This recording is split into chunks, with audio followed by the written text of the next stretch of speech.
শ্রী স্টোরিজের একটি নতুন ব্লগে আপনাদের সকলকে স্বাগত জানাই আর তার সাথে জানাই গুড মর্নিং। আশা করি সকলে খুব ভালো এবং সুস্থ আছেন। Hello, good morning. আজকে হচ্ছে 13 তারিখ আর এখন বাজে সকাল 8:30 পৌনে 9টার মতো। আমি একটু আজকে দেরি করে উঠেছি, আজকে আমার জন্মদিন, তো এখনও স্নান টান কিছু হয়নি। স্নান টান করবো, করে পুজো টুজো দিয়ে আজকে আর সেরকম কিছু রান্না বান্না নেই, কারণ দুপুরবেলায় ঠিক করেছি সবাই মিলে একটু লাঞ্চে যাব, আর শুধু মাত্র আর কি তোজোর রান্নাটাই করতে হবে, তো ওইটুকুই করবো। ওটা তো বেশি এখন করে করবো, বেশিক্ষণ সময় লাগবে না। তার আগে চলুন আপনাদের দেখিয়ে দিই কালকে রাত্রেবেলায় আমার মেয়ে আমাকে কতটা সারপ্রাইজ করেছে। তো আপনাদের আগে চলুন সেই ভিডিওটা দেখিয়ে দিই, তারপরে বাকি কথা পরে বলছি। তখন রাত্রি প্রায় 12টা 5, আমি শুয়ে পড়েছিলাম 11:30টার সময়। অ্যাকচুয়ালি আমি বুঝতেই পারিনি যে ও আমার জন্য এতটা সারপ্রাইজ রেডি করে রেখেছে। ও সন্ধ্যেবেলায় বেরিয়েছিল, অন্য দিন বেরোলে আমাকে বলে যায় কোথায় যাচ্ছে, কি ব্যাপার। আমাকে শুধু সেদিনকে বলেছে যে আমি বেরোবো বন্ধুদের সাথে। আমি 100 বার জিজ্ঞেস করেছি যে কিসের জন্য বেরোবি, কোথায় যাচ্ছিস বল। বললো আমি জানি না, বন্ধুরা যেখানে যাবে সেখানেই যাব। তো যাই হোক, আমি আর অত চিন্তা ভাবনা করিনি। ও এসছে, আসার পরে সেই সময়টাতে আমি ঘরে ছিলাম না। আমাকে জিজ্ঞেস করলো তুমি কোথায় আছো।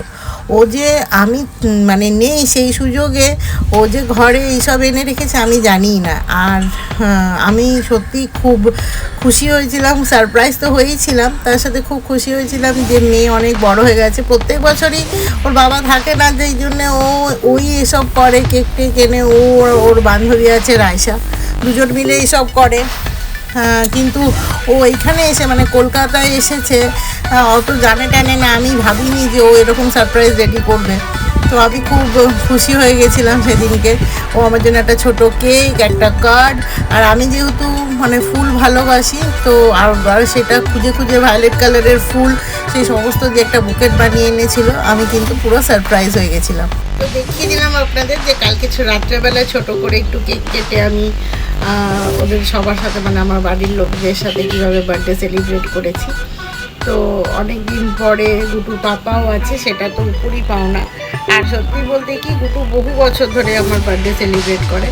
তো এই বছরটা আমার কাছে আরেকটু স্পেশাল এই জন্যেই যে আমি সত্যিই ভাবতে পারিনি যে কলকাতায় এসে ও খুঁজে টুজে এত কিছু ব্যবস্থা করবে আমার জন্যে। আর সত্যি ছেলেমেয়েরা যখন বড় হয়ে যায়, হয়তো গুটু এখন ইনকাম করে না ঠিক কথা, কিন্তু তার পকেট মানি বাঁচিয়ে সে আমাকে বিভিন্ন টাইমে বিভিন্ন স্পেশাল ডেগুলো স্পেশাল ফিল করার, এটা আমার কাছে অনেকটা পাওয়া।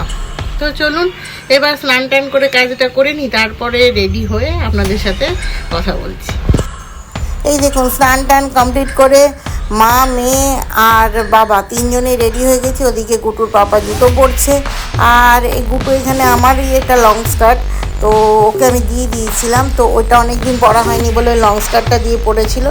আর এইটা কিন্তু আমার নতুন জামা ছিল, যেটা আমি পুজোর সময় কিনেছিলাম কিন্তু পরা হয়নি, তো এটা পরে নিলাম। আর এরপরে বেরিয়ে পড়েছি। এই যে গুটু এখানে ফটো তুলছে নিজের।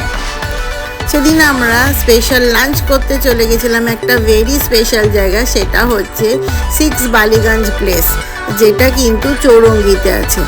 তো ঢুকে এরকম একটা সিটিং অ্যারেঞ্জমেন্ট, যেটা দেখে কিন্তু কলকাতার পুরনো ঐতিহ্য একদম হলুদ ট্যাক্সির কথা আপনাদের মনে পড়ে যাবে। তো প্রথমে আমরা সিটিং অ্যারেঞ্জমেন্টটা দেখছিলাম এখানে। তো ওই দিকে বুফেটের জন্য ছিল, আর এইখানে আলাকাট। প্রথমে ভেবেছিলাম আলাকাট মেনুতেই খাওয়া দাওয়া করব, কিন্তু বসে তারপরে মেনু টেনু দেখে ওর বাবা বলল যে না, বুফেটে খাবো। তো সুতরাং তারপরে আমরা আবার চেঞ্জ করেছিলাম প্লেসটা। আর এই দেখুন প্লেটগুলো, বাঙালি সাবিকিয়ানার ছোঁয়া, সব মিলিয়ে মিশিয়ে কিন্তু এই রেস্টুরেন্টটা আমার ভীষণ পছন্দ। এর আগেও আমি 6 বালিগঞ্জ প্লেসে খেয়েছি, তবে সেটা এইটা নয়, আমরা গিয়েছিলাম সেটা কসবাতে, আর এটা হচ্ছে চৌরঙ্গিতে।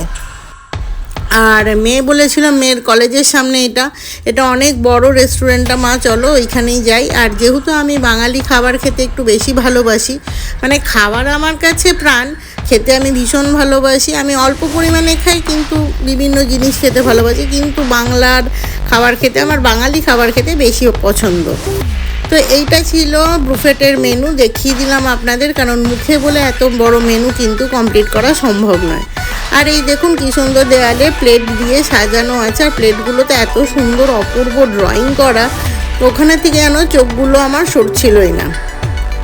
বসার ব্যবস্থাও খুব সুন্দর, আর খুব সুন্দর একটা মিউজিক, বাংলা গান বাজছিল, কখনো কখনো বাংলা গানের মিউজিক বাজছিল, সব মিলিয়ে মিশিয়ে কিন্তু অ্যাম্বিয়েন্স দুর্ধর্ষ।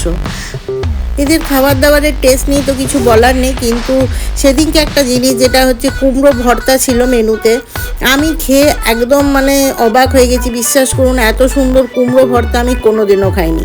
আরেকটা জিনিস যেটা আমার একদম মন কেড়েছিল সেটা হচ্ছে এই ঢাকায় পোড়া মাংস, যেটা মাটন ছিল। প্রথমে ভেবেছিলাম যে হয়তো ভাতের সাথে খেতে অতটা ভালো লাগবে না, কিন্তু বিশ্বাস করুন ভাতের সাথে লুচি পরোটা যার সাথেই খাবেন মানে একবার যদি এইখানে যান অবশ্যই এই মেনুটা মানে টেস্ট করবেন। আমি বলছি আপনারা আঙুল না চেটে থাকতে পারবেন না। লাস্ট পাতে মিষ্টি দই আর কালো জাম ছিল। খেয়ে দিয়ে আমরা এখানে ক্যাব বুক করে বসেছিলাম, একটু জিরিয়ে নিচ্ছিলাম যতক্ষণ না ক্যাব আসে। আর মেয়ে তার বাবার ফটো তুলছিল, আর তার সাথে আপনাদেরকে আমি আরেকবার জায়গাটা পুরো দেখিয়ে দিচ্ছি। যারা বাঙালি খাবার খেতে চান কলকাতার বুকে, তাদের জন্য এটা কিন্তু মাস্ট রেকমেন্ডেড। চলে এসেছিলাম বাইরেটাতে, দেখুন বাইরেটাতে কি সুন্দর গাছ দিয়ে একদম সাজানো, কি ভালো লাগছিল। আমরা একটু ওয়েট করেই তারপরে চেপে পড়েছি এখানে ট্যাক্সিতে, মানে ক্যাবে। তো ক্যাবে মেয়ে অনেক রেগে গেছিলো, তার কারণ হচ্ছে আগে একটা ক্যাব বুক করা হয়েছিল, যে ড্রাইভারটা ওর সাথে ঠিক করে কথা বলেনি, তাই রাগে গড়গড় করে আমার সাথে বকবক করতে করতে আমরা কিন্তু পৌঁছে গেছি রবীন্দ্র সরোবর। এটা রবীন্দ্র সরোবরের 1 নম্বর গেট। আমি এর আগে কোনো দিনও আসিনি, ছোটোবেলাতেও নয়, কিন্তু গুটু এসছে ওর বন্ধুদের সাথে 2-1 বার, তাই ও চেনে। তো ও আমাদের নিয়ে এলো, বললো 1 নম্বর গেটে চলো, ওখান থেকে সরোবরটা পুরোটা দেখতে পাওয়া যায়। আর রবীন্দ্র সরোবর কিন্তু অনেক বড় জায়গা। আমি শুনেছি এখানে নাকি 2টো লেক আছে। তো যাই হোক, এই 2টো বলে এই লেকটা অনেকটা বড়, তোমরা এখানেই চলো। কিন্তু একটা ব্যাপার আছে, রবীন্দ্র সরোবরে ঢোকার সময় কিন্তু আপনার হাতে জলের বোতলটাও নিয়ে ওরা ঢুকতে দেবে না। তবে বেশ পরিষ্কার পরিচ্ছন্ন, অবশ্য জলের বোতল খাওয়া দাওয়া এগুলো নিয়ে গেলে আমরা মানুষরাই এই সুন্দর জায়গাগুলোকে নষ্ট করে ফেলি। তো একদিকে ভালোই করেছে, কিছু মানে নিয়ে ঢুকতে দেয় না। তবে জল তেষ্টা পেলে কিন্তু মুশকিল আছে। তবে হ্যাঁ, যাদের 4 চাকা গাড়ি আছে বা মানে নিজেদের ইন্ডিভিজুয়াল গাড়ি আছে, তারা কিন্তু একদম অনেকটা ভিতরে ঢুকতে পারবেন। তো গাড়িতে জলের বোতল থাকলে জল খাওয়া যেতেই পারে। তো যাই হোক, চলে এসেছিলাম। আর পরন্ত দিনের সূর্যের আলোতে লেকটা আরও সুন্দর লাগছিল, খুব পরিষ্কার পরিচ্ছন্ন, প্রচুর গাছগাছালি, চারদিকে সবুজ, দেখে তো আমার মন একেবারে ভরে গেছিলো।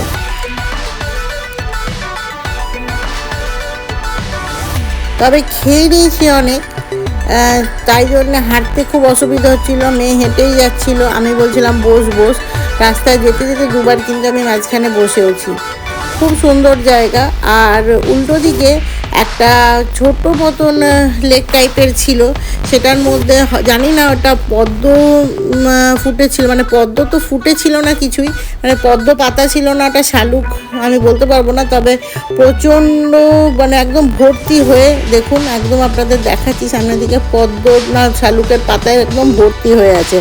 তো এই গোটা লেকটাতে যদি মানে পদ্মই হোক বা শালুকই হোক, সেটা যখন ফুটবে তখন ভেবে দেখুন কতটা সুন্দর লাগবে। আর এখানে 2টো ফোয়ারাও ছিল, বেশ সুন্দর লাগছিল। এখানে আমরা বেশ খানিকক্ষণ দাঁড়ালাম। আর সত্যি কথা বলতে কি, কলকাতার বুকে এতটা সবুজ দেখে মনটা কিন্তু সত্যি ভরে গেল। আবার চলে এলাম আমরা এদিকে লেকের সাইডে নিয়ে, আবার এদিকটাতে হাঁটতে থাকলাম, অনেকক্ষণ হেঁটেছি। আর দেখুন এখানে সূর্যের মানে শেষ আলোটা জলে পড়েছে, কত মনোমোহিনী একদম রূপ ধরেছে, খুব ভালো লাগছিল দেখতে। আজকে সারা দিনটা আমার জন্মদিনটা স্পেশাল হয়ে উঠেছে বিভিন্ন কারণে, তবে তার মধ্যে একটা কারণ কিন্তু এটাও, এত সুন্দর প্রকৃতির দৃশ্য দেখে মনটা সত্যি আনন্দে ভরে উঠেছিল। ব্যস্ততম ক্লান্তি ভরা একটা সপ্তাহের ক্লান্তি দূর করার, একঘেয়েমি দূর করার জন্য এরকম একটা শান্ত স্নিগ্ধ পরিবেশ কিন্তু ম্যাজিকের মতন কাজ করে। আর এই দেখুন এই গাছটায় কত সবুজ পাতা, শীতকাল চলে এসছে, কিন্তু কে বলবে এই গাছটা দেখে মনে হচ্ছে যেন সবে বসন্তের শুরু। দিন শেষ হয়ে এসেছে, সূর্য অস্ত যেতে বসেছে, তাই একটা দ্বীপে দেখুন কতগুলো গাছ আর কত পাখি সেখানে। চলুন আমাদেরও ঘরে ফিরতে হবে, তোজবাবু ঘরে আছে, তাকে গিয়ে আবার খেতে দিতে হবে।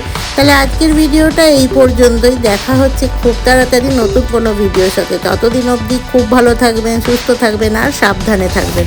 আর হ্যাঁ, যদি আমার ভিডিওগুলো ভালো লেগে থাকে তাহলে অবশ্যই লাইক দিয়ে কমেন্টে জানাতে ভুলবেন না। আর যারা নতুন তারা অবশ্যই সাবস্ক্রাইব করে আমার পাশে থেকো। তাহলে আজকে আসি, দেখা হচ্ছে খুব তাড়াতাড়ি। বাই।